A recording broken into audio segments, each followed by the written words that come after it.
What's up, everybody? How y'all doing? Ray Pastore here.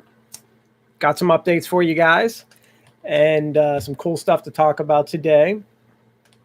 Just actually lots of updates, things that I'm working on. The first thing that I do want to talk about. So I did a video the other day about, move my mic a little closer to me, about the instructional design portfolio. And I talked a little bit about that. I wanted to follow that up just a little bit today and talk about, like, when you're buying a website for a portfolio, like, what should you look for and kind of how do you do that? Because I've been dealing a lot with this lately. I'm teaching a class right now where I'm having my students build a website. So I had to do a lot of research on buying a website, which is something, I mean, I've owned a website since like 2000 or something like that. I mean, I designed my first website in the 90s when I couldn't put images on the screen. It was a site about like karate, and I developed one about weightlifting. I had two sites, which is kind of funny because I could have done so much with them. I was just a, 14-year-old kid at the time and didn't know that. But, I've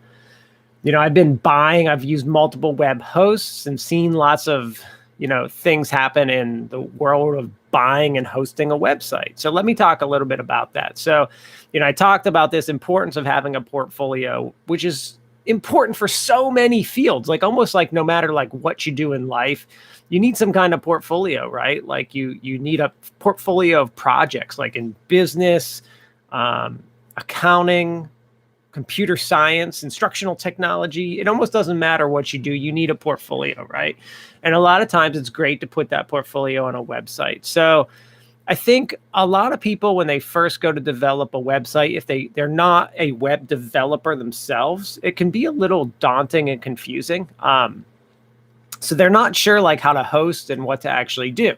So let me tell you what I do first of all, and then what most people do and some of the issues and things that I've run into recently. So first of all, what I do is I pay for something called shared hosting, which basically means I pay a company X amount of dollars a year. It's like $80 a year, $50 a year. I don't know the exact. It's something. It's under $100 a year. That gives me my domain name, raypastore.com. And that gives me like almost like a Dropbox folder where I can put anything into it and it shows up on the web. That's basically what I'm paying for. So I'm paying for the domain name and this folder that I can put everything into. That's the most basic and easy way to explain it. That folder is on a shared server. That doesn't concern me as far as like being the end user. I don't have to know anything about that. In the most plain and simple terms, I pay like $80 a year for this service. Through a web hosting company. And I can put anything I want into that folder, assuming it's not like illegal and stuff like that. I can put anything I want into that folder. I can put projects, I can put pictures, I can put videos, I can put web pages, all that great stuff, and it'll show up on raypastore.com. So that's basically how this works. Very simple, right? So that's what I personally do. I use a company called ICD Soft, like the letters I, letter C, letter D, soft. Let me actually type it in here for y'all if you're not just listening. But this is the site I've used. I've used this site since like 2001. Now, since that time, I've tried probably like 5 to 8 different ones. And that's because like clients will use other sites, or I've tried other sites, and I've had lots of issues. So let me talk about some of those issues and some of the recent ones that I've dealt with. So another popular one that people use is GoDaddy. GoDaddy has been okay for the sites that I've developed with. The issue that I run into is they have pretty slow customer service. So sometimes it's taken me like 24 hours to get a person back to me when I've had some issues. That's one of the reasons I've liked the company I posted on here, ICD Soft, because they'll get back to me in like 5 minutes, even if I message them at like 5 a.m. So they have good customer service, which I like. I've tried Bluehost, and I ran into a few issues with Bluehost. And more recently, I've had clients who want to use Wix, and some of these like WordPress.com, basically what are referred to as WYSIWYG editors, right? Like they do everything editor. And I've run into a few problems with them, and let me talk about that. So unfortunately, when you buy like hosting through something like WordPress or WordPress, Wix, any of these web development hosting platforms that they're not a shared server. They're like this editor. You're basically paying for an editor that allows you to make a quick website. These are excellent because they're beautiful. They work well on the mobile device and the PC. They look really good and they're really easy to make. They're great for informational websites. So like if I was going to create a website that just was going to have some information, like if I had a pizza shop and I wanted to put my menu, some pictures, and like my contact info for my shop on a website, this would be beautiful for that. Absolutely perfect. But if I wanted to allow customers to be able to order from the website, we're probably not going to use one of these sites all of a sudden, because there are some issues, which I'm going to talk about in a second. So, I run into these problems with these sites like that. So they're really great for informational things. Now, if I was going to sell something on a website like products, I'm going to look at Shopify or BigCommerce or one of the e-commerce type sites, right? Because they are really good for that kind of thing. But if I want to create a portfolio as like a photographer, instructional designer, programmer, whatever my job is, I want to create this portfolio. Sites like Wix do not work for it. And let me tell you why. So the problem with a site like Wix is that I can't upload all file types. I also can't like upload a folder. So like if I were to create something in like Articulate or Captivate, I can't upload that file in the Wix. I would have to literally put like a link for a Dropbox zipped up folder for my project for them to see it in Wix. So it becomes a big problem. You can't just put whatever you want on these sites. Now, if you're just a photographer and you're just putting photos, Wix will do photos, but it's very limited as to what you can upload. And what I'm finding is all these sites, like these editor sites, where they create this great site for you, are very limited in the scope of what you can do on their server. So it becomes very problematic. It's one of the reasons it's almost like unusable for me to use one of these sites now because of how limited they are. So there are some issues with it. So anyway, something to keep in mind if you're thinking about like where to host your website. Make sure you're paying for what you really want. I gave a link here. I don't get anything for using that link, so I don't care if you use them or someone else. I'm just trying to be helpful and tell you, who I use and who I've had success using and stuff. So anyway, and the reason I really like them is the customer service. I don't think they have less disk space than like Bluehost, but man, I used Bluehost and it was a disaster. So, all right, other stuff I want to talk about today. So now I'm getting out of this is less tech. So let's get into gaming a little bit, and then we're going to talk about some fun stuff. So gaming. So I've been playing a lot of Call of Duty, Black Ops, Cold War. I've been having a lot of fun with it. One of the things that I found interesting, so I was watching my team play, actually, my students. They're in the Call of Duty Collegiate League, and they were playing they were on the main stream on Wednesday night or something like that. Tuesday night, I can't remember. Anyway, they were in this week, and it was really cool. When I started looking up, the pro Call of Duty streams, because I really don't watch it too much, and I need to. And there are some cool research studies that I want to do around some of the pro videos. And one of the things I noticed about the Call of Duty League is that the pros are using controllers. These Xbox controllers or whatever controller for the league. And I thought that was really fascinating. So when I used to play Call of Duty, I would only play on an Xbox, right? I had my Xbox 360, which I still have right here. That's like, really old. And I have an Xbox One too, but I kind of over the last, I don't know, let's say like 5 to 7 years, basically when the Xbox One came out, because I bought it and like hardly used it, I've really stopped using the Xbox, like the consoles at all, and I use the PC because I finally work gets me a nice Alienware machine. I have a great gaming setup right now. My current machine is an Alienware R17. It's got a 1080 NVIDIA card, 1080 GTX NVIDIA card, which is now a little outdated, but still very good. And this machine's 3 years old. So, you know, in 2 years, or a year, actually 1 year from now, I'll be upgrading that. So it's great. It's got 32 gigabytes of RAM. Like, the machine still runs great.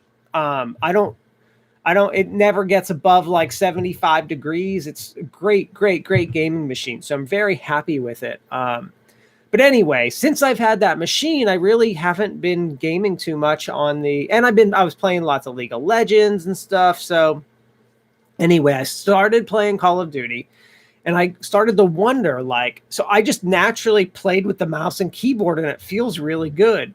And I was wondering, and I guess I'm asking other people, like, what do you prefer to play with? And not just Call of Duty, but other games. Now, like a game like Halo, I can't play with a mouse and keyboard. I have to use the controller when I'm playing Halo. I don't know why. I don't know if it's the nature of the game, but I have a lot of problems playing Halo with the mouse and keyboard. But when I went into Call of Duty, it was like natural to play with the keyboard. And I'm wondering if I should just try the controller. I think this controller is actually broken. This one's actually pretty cool. So this one's the one that came with my Xbox, and it doesn't work well for some odd reason. But this one I bought separately. So I would have two controllers, like for two people. But it's got like this like grip on the bottom. You can't really see it. You can't see it in the camera. Anyway, it's got some cool grip on the bottom. So when you're holding it, because you do, if you ever play games, your hands sweat when you play, right? You just get sweaty, especially in nervous situations. So this like will actually grip a little bit, and it's really nice when you're playing. It grips. So I've always really liked this controller a lot. It's great. It's nice, and I wonder if I should be trying the game out with a controller. I was just curious to see what other people did, if anyone prefers like mouse and keyboard versus controller. I did ask in my eSport Club Discord server what they use, and so far I've gotten one response, and they prefer mouse and keyboard. And I assume most other people are going to say that too, but I'm just kind of curious to find out what people are using, especially because when I go into play Call of Duty, most people are on a PlayStation or Xbox. I feel like I'm one of the few PC people in there all the time, which is, again, I feel like odd, but whatever. What do I know? I'm like the old guy gaming now, which is just so weird to think about. But yeah, so I am, and whatever. I don't know. I still like all the games, so I'm going to play them.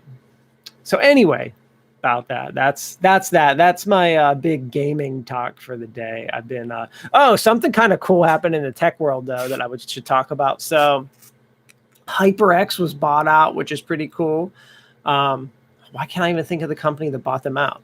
It's one of the big tech companies bought them out, which is pretty neat. It's cool to see. Like, I'm a big fan of HyperX. I really like their stuff. I have the headphones right here. I love these headphones. They fit great.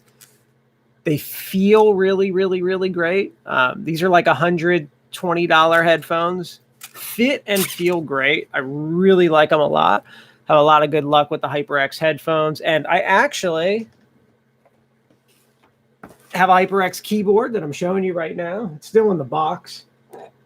I think I told you the story about this before. So for Christmas, my son really, really wanted a light up colored keyboard and mouse. So we ordered him a HyperX mouse and a HyperX keyboard. There was a really good sale the day out, Black Friday, day after Thanksgiving. And we got the HyperX keyboard and mouse. They're not too expensive anyway, but still, like, they're expensive enough that you want them on sale. And they sent us two keyboards. So I have this, and I completely forget that I have this, but I totally need to set it up. Because I play with a laptop, I use like the keyboard on my laptop. So I just have this sitting here. But I need to do something with it. I mean, they gave it to me for free. Maybe I should sell it. I don't know. Do any of you want like a HyperX keyboard? Because I don't know what I'm really doing with it. But it's cool, and I really like the mouse my son has. The HyperX mouse is awesome. So I like their equipment. I think they've been doing a lot of good stuff in esports. I like to see companies sponsoring events and sponsoring stuff, and they've been doing that. So it's really cool to see them small company get like picked up by one of the big guys and, you know, expanded, because they have a good product and I like it. So they've done a good job. So great job, HyperX. Y'all have done some good stuff. So I'm excited to see that. I should actually try to interview someone from their company at some point. That would be kind of cool. I do have an interview coming up next week, I believe on Tuesday. I'm interviewing one of the reps from Alienware and Dell to talk a little bit about how she got her position, her background, talk about esports, because she is in charge of the Alienware Dell esports Discord, which is kind of cool. So it'll be neat to talk to her. So I have that interview coming up. And then I have another interview coming up with someone that's been doing some really cool art in the community, like art for change. So I'm going to do that pretty soon. And I've asked a few other people, but I haven't heard back from them yet. So, you know, I'll have some cool interviews coming up though. So that'll be neat to post. And yes, I'm excited about that. Now, on to more personal stuff. So I'm past that part of my presentation. Let's talk, or my talk here. Let's talk about get into some personal stuff. So first of all, house update for everybody that's been following along with me building a house. So me and my wife are building a house, and we have 3 kids. So we're building our house, and it's been a long process. You know, we started in like October. No, that's not right. We like started in the summer or something. It's been just a really long time. I can't even tell you how long it's been. But anyway, we're hoping to have a move-in, like hear from them soon about when a move-in date is. But I drove by the house yesterday. We still don't have siding, but like you can go in the house now, and like there's the walls aren't up yet, but like the wood frame structure is there. So you can like walk through and like envision what everything's going to look like. So that's been kind of cool. What's really cool about it is me seeing my office, because my new office, so my current office is actually pretty big. My current office is like 17 by 12 foot room. It's actually a really nice size room. I have the green sheet up right now because have been like doing Zooms and stuff lately. I actually have a Zoom coming up at 1, but I just do that to have a nice green screen background for the Zooms. But yeah, my new office, I'm going to have tons of options. So the room itself this room's 17 by 12. My new office is 30 by 14. So it's literally 2 feet wider and 13 feet longer. So it's going to be huge. So one of the cool things that I'm doing with my new office is I have like all these cool toys all over the place in my current office and at my parents' house. I mean, like I always do this, like show people stuff. Like here's like the Nintendo Power Glove that I have. I've just got stuff around me. I've got, Legend of Zelda game disc. Just all kinds of cool, like original Nintendo NES blaster.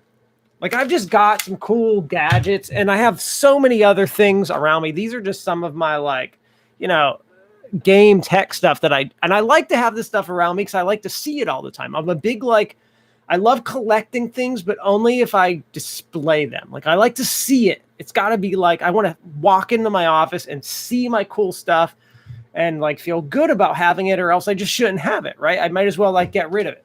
My dad is the complete opposite of that. He collects and hoards things, puts them in a box in a closet, and doesn't see it. He just likes to know he has it. That drives me. I think I'm the complete opposite in that it drives me insane to see people collect things and put them away where no one can see them. If you can't enjoy it, why should you have it?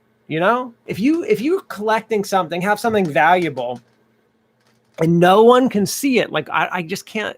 I can't figure out why he has all this stuff. Like, what's the point? He does that with trains. Like, he's a big train collector. He also collects these. What are they? They're the. What are they called?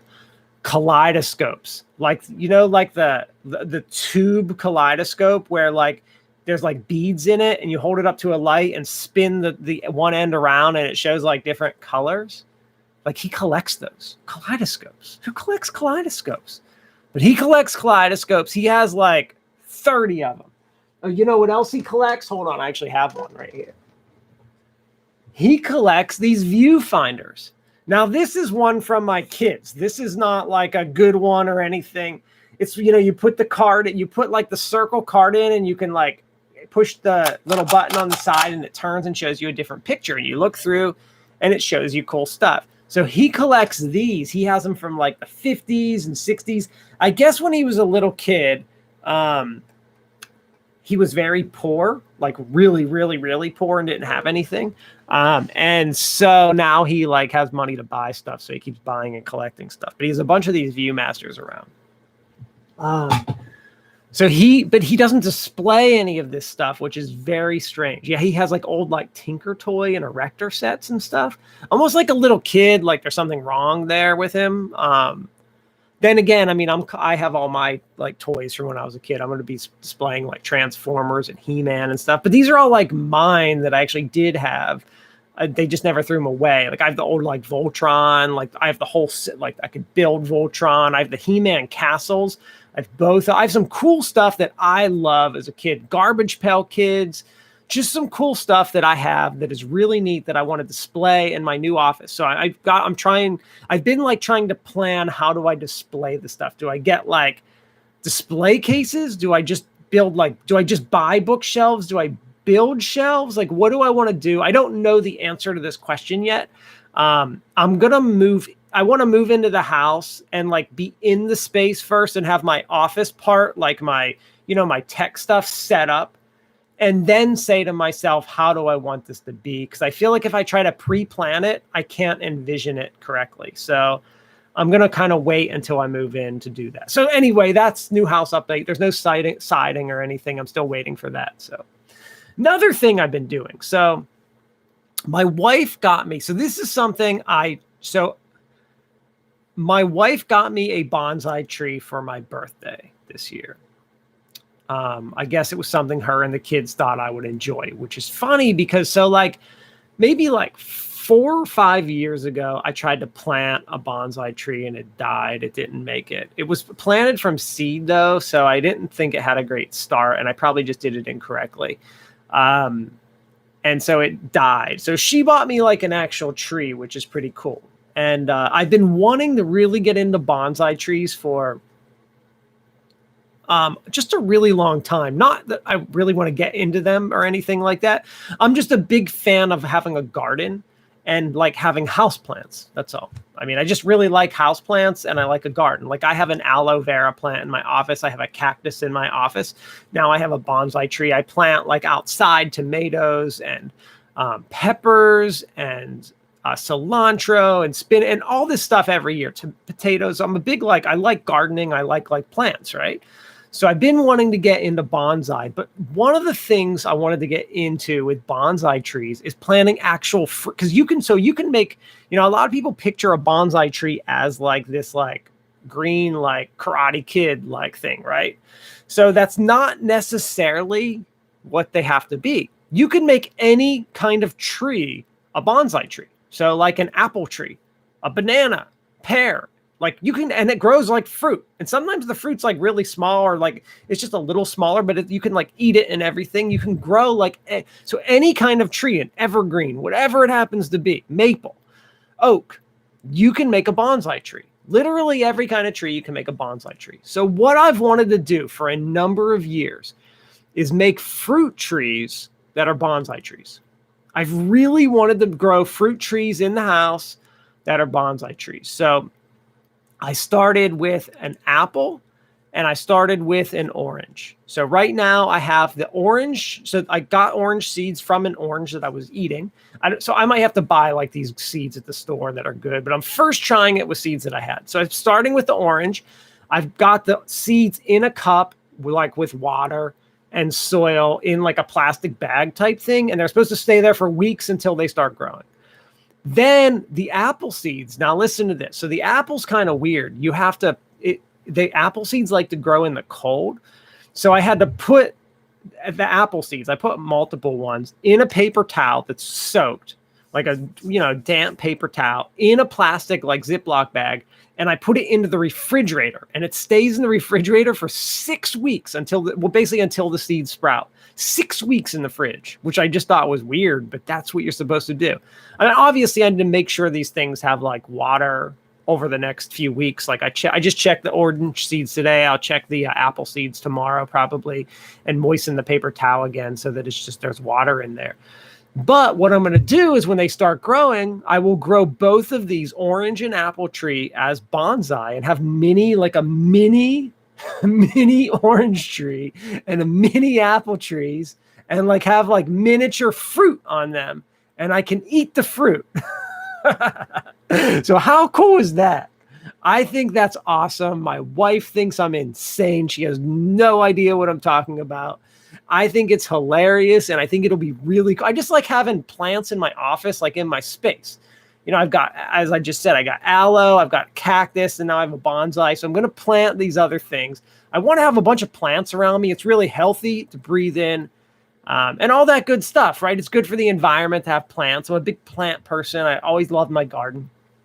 This is also the first year I'm not doing a garden, which really, really, really stinks, because since I'm moving and my move date's probably going to be like April, it doesn't make any sense for me to do a garden this year. I guess I've been thinking about like just doing like some tomatoes and peppers, like because I have some big pots outside, like just do them in the big pot so that I can just bring them to the new house. But like, I don't want to plant a garden here and then like have to just stop taking care of it like halfway through the season. So that kind of stinks. This is like the first year I'm not doing a garden. So the bonsai is like my, the next best thing for me. I'm also like trying not to go to a lot of stores. And whenever I do a garden, I got to go to Lowe's and buy new soil and new fertilizer. And I buy, like organic, nice food for the plants. And I usually get my seeds online, but sometimes I do get them from Lowe's. And I would have probably had to start my peppers now by seedling. My tomatoes and peppers, I usually start them like late January, early February inside. So yes. So I'm trying to plant fruit, little bonsais that I can eat and are going to grow little fruits.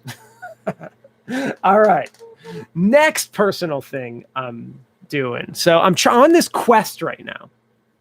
So I went surfing. Let's see. I guess it was early February. I haven't been in like 3 weeks, and I'm probably going tomorrow. I went surfing and I was freezing, which is not fun. I mean, when you're in like 50, 48 degree water and it's cold, like you're not fun. So my wetsuit, I realized, is 10 years old. They don't really last that long. And like some of the seams are coming apart. So first of all, I need to buy a new wetsuit, but it's better to buy them either. I'm probably just getting in my new wetsuit next year, right? I'm going to be back in a different size wet. So you wear wetsuits based on how cold the water temperature is, right? So right now it's winter, so I'm in a really thick suit, but in like the next month, I'm going to be in a thinner suit. So I only have to wear this thick winter wetsuit for the next like 3 weeks probably. So I'm not buying a new suit for 3 weeks. I'll wait until next year and get a new suit at the beginning of the season, or I'll get a new suit at the end of this season. Hey, what's up? Somebody said hi. So I haven't decided, if I'm going to get a new wetsuit at the end of this season or beginning of next. So I have to wear this wetsuit that has the seams on it. Like if you look at a shirt, like a t-shirt, like it has seams.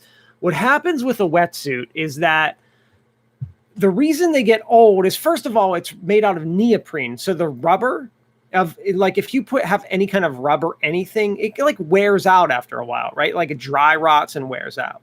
And if you're not familiar with like wetsuits at all, like people think like surfers are this big, like environmental people.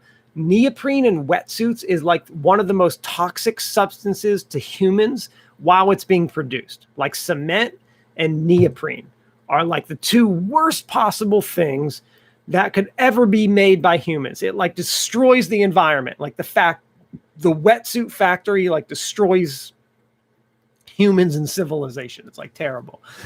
So anyway, so when your wetsuit gets old, the seams start to let water in because they start to like come apart. Like imagine like the seam of your shirt just keep like stretching and stretching. Like each time you're wearing it, it gets a little stretched out, and there's glue gluing it together with threads. And basically the glue wears away and water starts to get in and you get cold from your suit. That's what happens. So the suit starts to get cold after a while.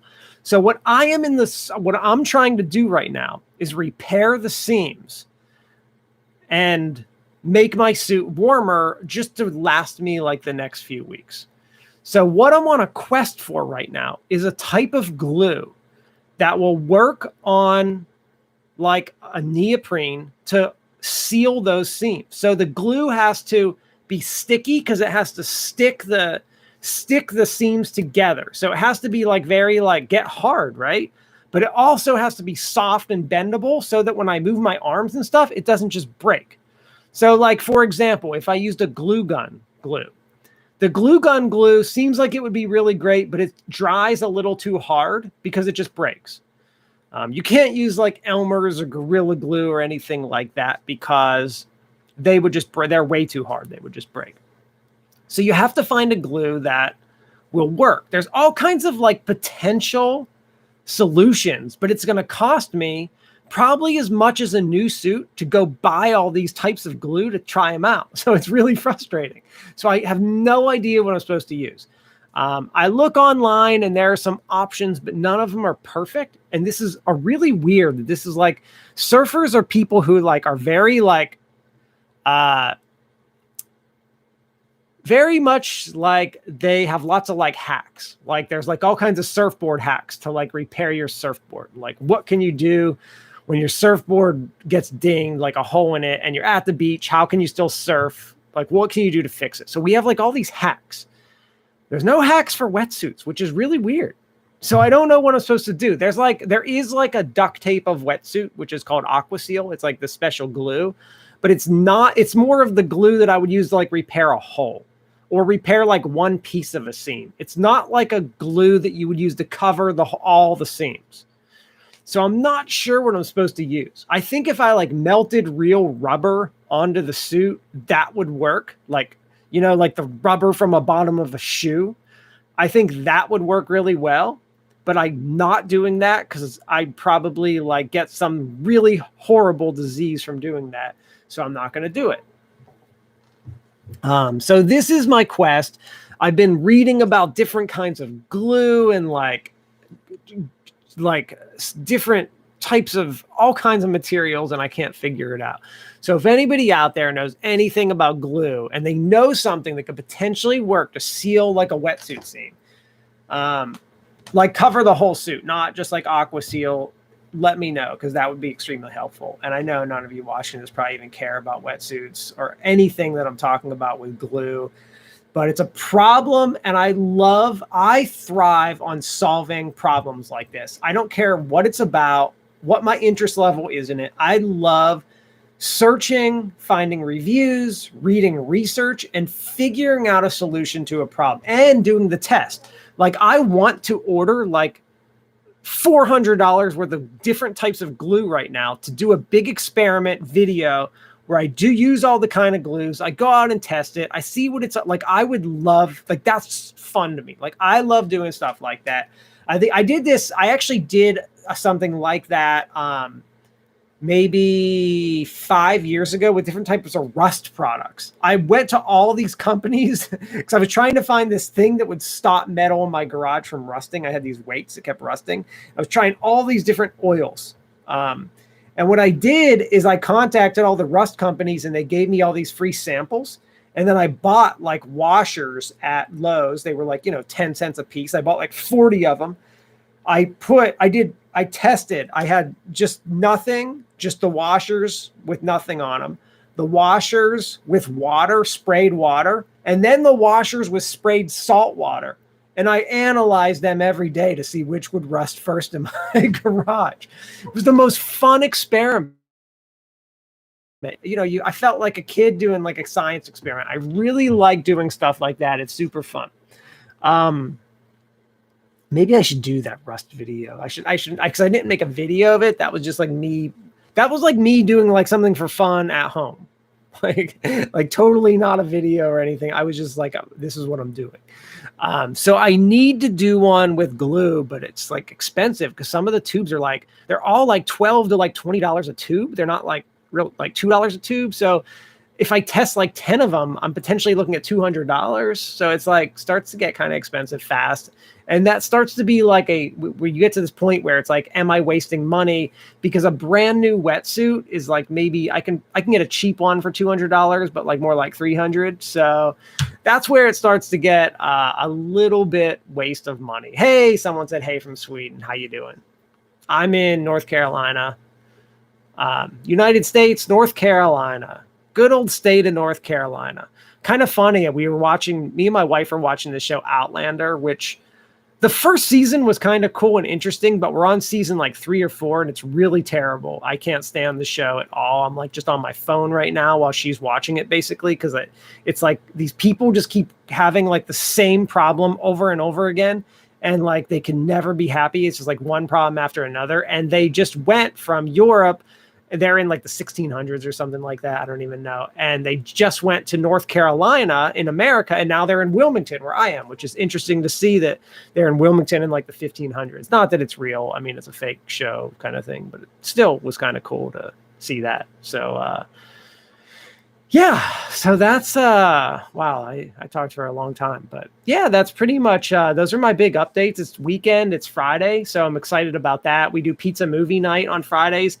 I don't know what we're watching tonight, but I do know me and my kids are finally watching Mandalorian, which is really cool so far. We've watched the first 4 episodes.